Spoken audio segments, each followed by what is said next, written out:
رمضان المبارک کا آخری جمعہ ہے اور آخری دن ہے۔ ہم میں سے ہر مومن مسلمان کے لیے ضروری ہے کہ وہ رمضان کے اختتام پر دو چیزوں کا اہتمام کرے، اور یہ دو چیزیں ایسی ہیں کہ صرف رمضان کے اہتمام پر نہیں ہیں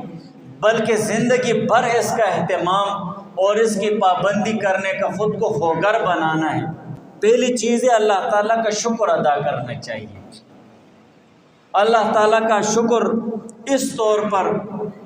کہ رمضان جیسا عظیم الشان اور فضیلت والا مہینہ اللہ تعالیٰ نے ہمیں عطا فرمایا اور اس مہینے تک ہم کو پہنچایا، اس پر اللہ تعالیٰ کا شکر ہو، الحمدللہ رب العالمین۔ اور دوسری چیز ہے استغفار کرنا، بخشش مانگنا،